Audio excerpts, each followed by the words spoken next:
Hello class. आज हम शुरू करने जा रहे हैं topic that is 2D array. 2D array क्या होता है? ये हमारा 2 डायमेंशनल एरे होता है। ठीक है। अच्छा, ऐसा है E2 सेक्शन में तो 2 डायमेंशनल एरे हो चुका था। बस एक क्वेश्चन रहता है E2 में, मैट्रिक्स मल्टीप्लिकेशन, जो कि काफ़ी इंपॉर्टेंट है। वो मैंने कराया नहीं था, सोचा था होली से स्टूडेंट्स आ जाए तब करा दूँगी, पर उसके बाद ऐसा पैंडमिक सिचुएशन हुई कि करा ही नहीं पाए। तो E2 वालों की क्लास में पूरा हो चुका है। बस एक मैट्रिक्स मल्टीप्लिकेशन का क्वेश्चन रहता है, तो वो लोग देख लीजिएगा। E6 की क्लास में ये शुरू भी नहीं हुआ है, तो E6 वालों को तो पूरी वीडियो ध्यान से सुननी है। चलिए जी, तो 2 डायमेंशनल एरे, 2D एरे उसको शॉर्ट में लिखते हैं। ठीक है। ये हमारा एक 2 डायमेंशनल एरे होता है जिसके अंदर in which there is row and column. ठीक है, जो रो और column we represent the data in the form of table, it is also called matrix. इस तरीके से हमारा ये पूरा ऐसे होता है, मैट्रिक्स की फॉर्म में होता है हमारा 2D एरे। ये हमारा 2D एरे होता है। ठीक है, इस तरीके से हमारे 2D एरे होता है। ठीक है। अगर हम बात करते हैं इसकी डिक्लेरेशन की, जैसे हमने नॉर्मल एरे देखा था, नॉर्मल एरे में क्या होता था? नॉर्मल एरे किस तरीके से लिखते थे? Int A5। तो इसका मतलब क्या था कि एक एरे है जिसमें कितने एलिमेंट्स आ सकते हैं? 5। ठीक है। अब यहाँ पर क्या है, और ये कैसा होता था? Row wise. इसमें सिर्फ ऐसी रोज होती थी, इसमें सिर्फ ऐसी रोज होती थी, 1 2 3 4, 0 1 2 3 4। पर अगर हम बात करें 2D एरे की, तो 2D एरे में एक रो होता है और एक कॉलम होता है। ठीक है, रो और कॉलम। अब ये हमारा रो है, ये हमारी कॉलम है, और एरे का नाम क्या है? ए। और किस टाइप का एरे है? इंटीजर। तो 2D एरे में डिक्लेयर करते वक्त हमें 2 चीज़ें देनी होती है। फर्स्ट ऑफ ऑल, एरे का नाम, आप ए रखो, कुछ भी रख सकते हो, किस टाइप का डेटा लेगा, और पहले लिखेंगे नंबर ऑफ रोज, फिर लिखेंगे नंबर ऑफ कॉलम। ठीक है। अब जैसे मान लीजिए मैंने लिखा फ्लोट, एरे का नाम लिया बी, लिखा आगे 2 और आगे लिखा 2। तो इसका मतलब क्या है कि बी नाम का एक एरे है जिसमें कैसे एलिमेंट्स होंगे? फ्लोट। और वो एरे कैसा है? 2D, क्योंकि 2 डायमेंशन दी हुई है, एक रो दिया है और एक कॉलम दिया है। और ये एरे बनेगा कैसे? ये एरे इस तरीके से बनेगा, 2 रोज 2 कॉलम। जैसे 1D 0 से शुरू होता था, ऐसे 2D भी 0 से शुरू होगा, 0 कॉलम 1 कॉलम, 0 रो 1 रो। और इनका एड्रेस कैसे लिखा जाता है? जैसे आपने मैट्रिक्स नॉर्मल मैथ्स में पढ़ी ही होगी, 0 0 0 1 1 0 1 1। समझ में आया? तो हम इस तरीके से डिक्लेयर करते हैं 2D एरे को। और 2D एरे क्या होता है? 2 डायमेंशनल एरे, जिसको हम मैट्रिक्स भी बोलते हैं, और टेबल की फॉर्म में ये डेटा को स्टोर करता है। इतनी बात क्लियर हुई? अब हम आते हैं इनिशियलाइजेशन में। आपको पता है कि जब भी मैं आपको कोई भी टॉपिक पढ़ाती हूँ, तो हमेशा टॉपिक में पहले डिक्लेरेशन पढ़ाती हूँ, फिर इनिशियलाइजेशन। अब हम बात करते हैं इसकी इनिशियलाइजेशन की। इनिशियलाइजेशन का मतलब क्या होता है? Initialisation means giving initial value, initial value को देना। हम इनिशियल वैल्यू को दे सकते हैं 2 तरीके से, एक कंपाइल टाइम इनिशियलाइजेशन होता है और एक रन टाइम होता है। ये बात आपको पता है, मैंने ये बात 1D एरे में भी बताई थी, स्ट्रिंग में भी बताई थी, और अभी भी बता रही हूँ। कंपाइल टाइम इनिशियलाइजेशन मतलब कि जिसमें आपको यूज़र से नहीं लेना, आप खुद ही दे देते हो। तो कंपाइल टाइम इनिशियलाइजेशन में this should be at the same place of declaration. जहाँ पे डिक्लेयर करते हो कंपाइल टाइम इनिशियलाइजेशन, वहीं पे करना होता है। ठीक है, ये बात मैंने आपको पॉइंटर में भी बताई थी। जहाँ पॉइंटर को डिक्लेयर करते हैं वहीं इनिशियलाइज भी करते हैं एड्रेस। ठीक है, जैसे कि मैंने लिखा इंट A22। इसका मतलब क्या है? ए नाम का एक एरे है जिसमें 2 रो 2 कॉलम, और किस टाइप का एरे? इंटीजर टाइप का। मतलब टोटल एलिमेंट्स कितने आ सकते हैं? 4। तो आप ऐसे भी लिख सकते हो, करली ब्रैकेट 4 लगा दो, कंपाइलर अपने आप समझ जाएगा 2 रो है और 2 कॉलम है, तो वो अपने आप काम कर देगा। या आप इसी चीज़ को ऐसे भी लिख सकते हो कि आप एक रो का डेटा एक करली ब्रैकेट में लिख लो, दूसरे रो का डेटा दूसरे करली ब्रैकेट में लिख लो, कॉमा लगा लो और आगे करली ब्रैकेट लगा लो। तो ये कंपाइल टाइम इनिशियलाइजेशन के दो तरीके हैं लिखने के, या तो सारे एलिमेंट्स एक ही करली ब्रैकेट में लिख दो, या सारे एलिमेंट्स को हम रो वाइज अलग अलग कॉमा लगा के लिख दें। इतनी बात क्लियर हुई? ठीक है। अब इसमें एक चीज़ और है इम्पॉर्टेंट, वो ये कि आपको मैंने बताया कि इसमें दो चीज़ें आती हैं, एक आता है रो और एक आता है कॉलम। तो कॉलम मेंशन करना बहुत ज़रूरी है, कॉलम से ही पता चलेगा कि एक रो में कितनी वैल्यू होगी। अब आप यहाँ देखो, यहाँ पे क्या लिखा है 3, 3 का मतलब क्या है, हाउ मेनी कॉलम्स 3, तो इससे डिवाइड हो सकता है 3 3, तो मुझे पता चल गया कि कितनी रोज होंगी इसके अंदर, 2 रो ऑटोमेटिक। ठीक है, पर अगर मैं कॉलम स्पेसिफाई ना करूं तो ये इनवैलिड होता है। तो अगर आपको कहीं भी कंपाइल टाइम इनिशियलाइजेशन दिखे जिसके अंदर अगर रो और कॉलम दोनों चीज़ें डिफाइन है तब तो कोई दिक्कत है ही नहीं, पर अगर रो और कॉलम में से कोई भी एक चीज़ डिफाइन नहीं है तो भी चलेगा, पर कौन सी चीज़ डिफाइन ना होने से काम चलता है, रो से। कॉलम का डिफाइन होना बहुत ज़रूरी है, कॉलम शुड बी स्पेसिफाइड, अगर कॉलम स्पेसिफाइड नहीं है तो वो इनवैलिड होगा। तो कंपाइल टाइम इनिशियलाइजेशन मतलब कंपाइल टाइम पे वैल्यू को देना। कंपाइल टाइम इनिशियलाइजेशन करने के मैंने तरीके बताए, पर स्टिल मैं आपको ये बोलती हूँ कि कंपाइल टाइम इनिशियलाइजेशन हम यूज़ नहीं करेंगे, हम यूज़ तो यही करते हैं, हम अपनी प्रोग्रामिंग में सिर्फ इसी का यूज़ करेंगे, रन टाइम का। कंपाइल टाइम का यूज़ हम नहीं करते हैं, पर कंपाइल टाइम आपको करना आना चाहिए, आउटपुट वाले क्वेश्चंस के लिए ज़रूरत पड़ती है। चलिए अब हम बात करते हैं रन टाइम इनिशियलाइजेशन की।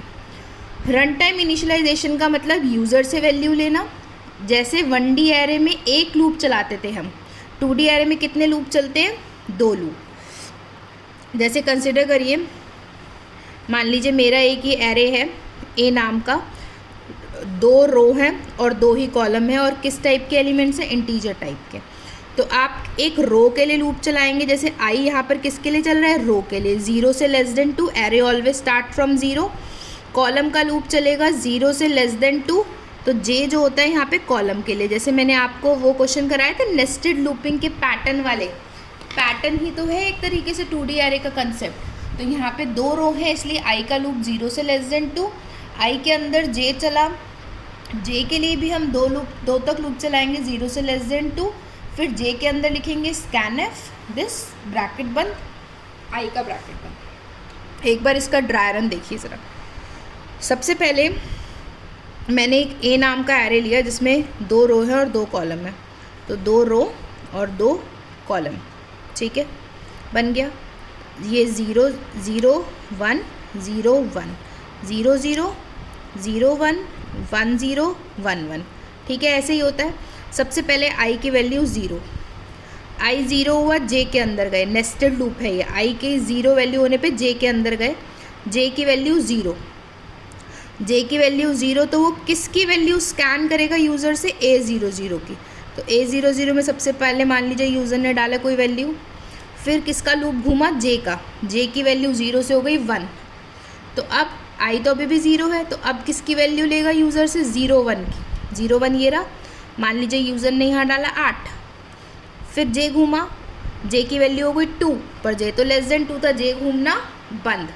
कौन घूमा, आई, आई की पहली वैल्यू, आई की वैल्यू 1 हो चुकी है, 0 0 के बाद इंक्रीमेंट हुआ, वैल्यू हो गई 1, जे फिर से 0, अब किसकी लेगा, 1 0 की, 1 0 ये रहा। मान लीजिए यूज़र ने डाला 4, फिर जे घूमा, जे की वैल्यू 1, जे की वैल्यू 1, आई 1 था, तो अब किसकी वैल्यू लेगा, 1 1 की। मान लीजिए यूज़र ने डाला 9, जे घूमना बंद, 1 तक चलना था, फिर आई घूमेगा, आई घूमना बंद क्योंकि आई भी 1 तक चलना था, जे ख़त्म, आई ख़त्म, आपके सारे एलिमेंट्स फिल हो गए। तो इसका मतलब रो वाइज एलिमेंट्स फिल होते हैं, पहले एक रो कंप्लीट होती है, फिर दूसरी रो पे आता है, क्योंकि आई किसके लिए, रो के लिए, जे किसके लिए, कॉलम के लिए। तो पहले जे घूमेगा सारा, जब जे घूमना बंद करेगा तो आई घूमेगा, और जब आई घूमेगा जे फिर से सारी वैल्यूज़ को पकड़ना शुरू कर देगा।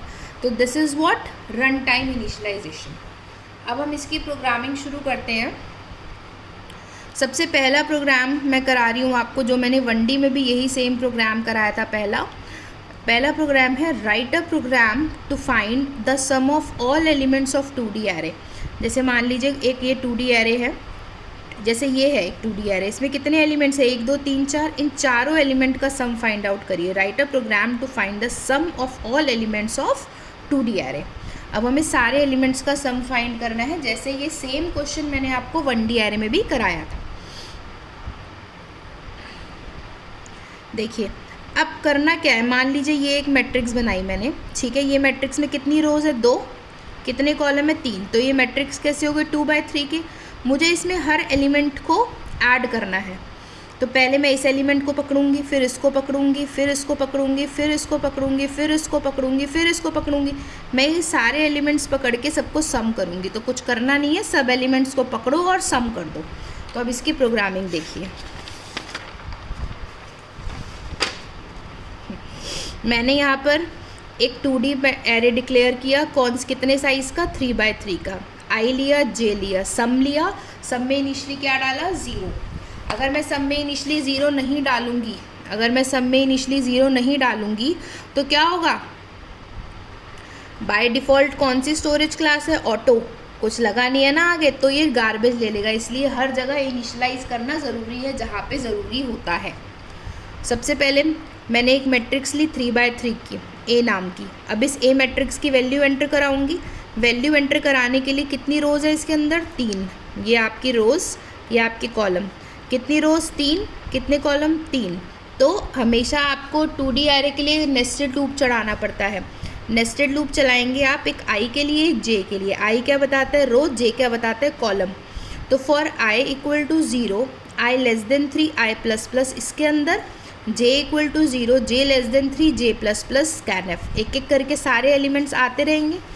कितने एलिमेंट्स आएंगे total 9। There are 9 elements, right. So 9 elements will be scanf, ठीक है। इनपुट हो गया एलिमेंट्स हमारे सारे। अब इनपुट होने के बाद, अभी तक तो यहाँ तक तो सिर्फ इनपुट कराया है, स्कैन कराया है। हर एलिमेंट को पकड़ के मुझे उसका सम फाइंड आउट करना है। तो मैंने क्या किया, एक आई का लूप चलाया, फिर से 0 से लेस देन 3, जे का लूप चलाया, फिर से 0 से less than 3, sum equal to sum plus A I J sorry. एक एक करके लूप घूमता रहेगा। आई पहले जे का घूमेगा पूरा, फिर आई का घूमेगा। सारे एलिमेंट्स ए आई जे के आते रहेंगे और सारे के सारे ऐड होते रहेंगे। और फाइनली जब दोनों लूप ख़त्म हो जाएंगे, हम सम प्रिंट कर देंगे। इसका ड्राई रन देख लीजिए ज़रा, एक 0 0 0 1 0 1 2 0 1 2 0 0 0 1 0 2 1 0 1 1 1 2 2 0 2 1 2 2। अब सबसे पहले आई और जे का लूप चला और सारे एलिमेंट स्कैन हो गए। एक एक करके सारे एलिमेंट स्कैन हो जाएंगे। आई की पहली वैल्यू 0 0 1 स्कैन होगा, फिर 0 0 0 0 1 0 2, फिर आई घूमेगा 1 0 1 1 1 2, फिर आई घूमेगा 2 0 2 1 2 2। So all the elements are scanned. सारे एलिमेंट्स आ गए। मान लीजिए यूज़र ने डाला यहाँ 4 5 6 1 2 7 8 6 4, ये सारे एलिमेंट्स मान लीजिए यूज़र ने डाल दिए। अच्छा बेटा, इसको जो कहते हैं हम कहते हैं इंडेक्स, ठीक है ना। ये 0 0 क्या है, इसका इंडेक्स है, और 4 क्या है, वैल्यू, ठीक है। This is what index and this is what value.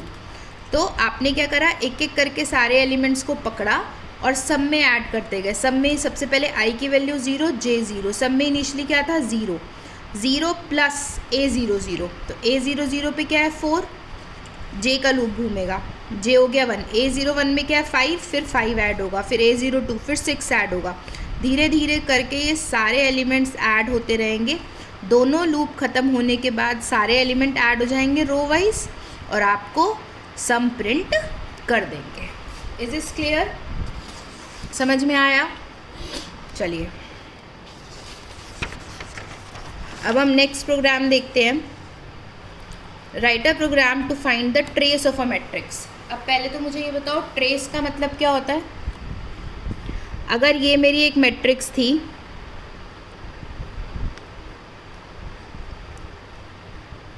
ठीक है, ये मेरी एक मैट्रिक्स है, तो ट्रेस क्या होगा, ये एलिमेंट, ये एलिमेंट और ये एलिमेंट, इन तीनों एलिमेंट का सम क्या होता है, ट्रेस होता है ना।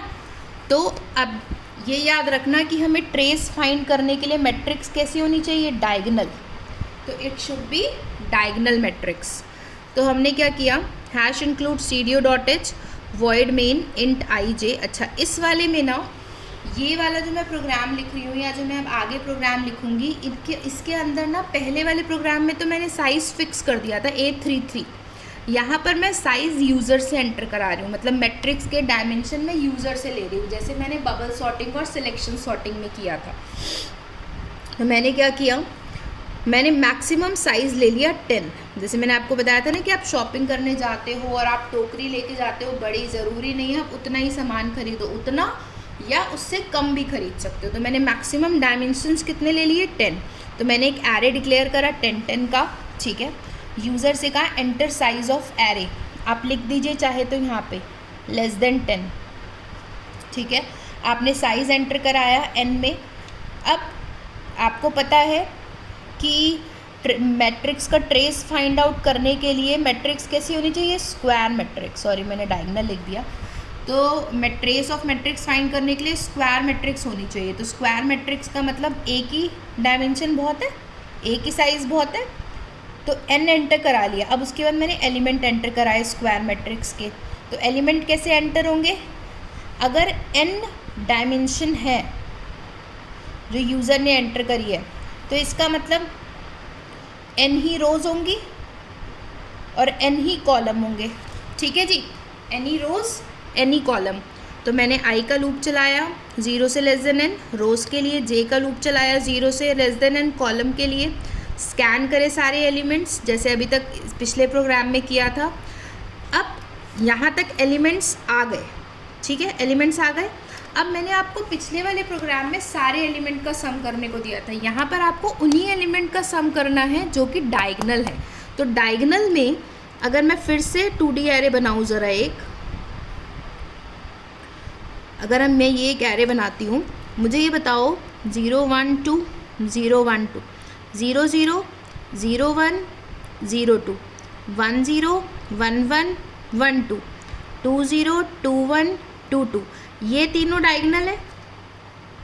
इन तीनों डायगोनल में i j के बराबर है, तो इसका मतलब उन्हीं का सम करना है जहाँ पर i और j क्या है, आपस में बराबर।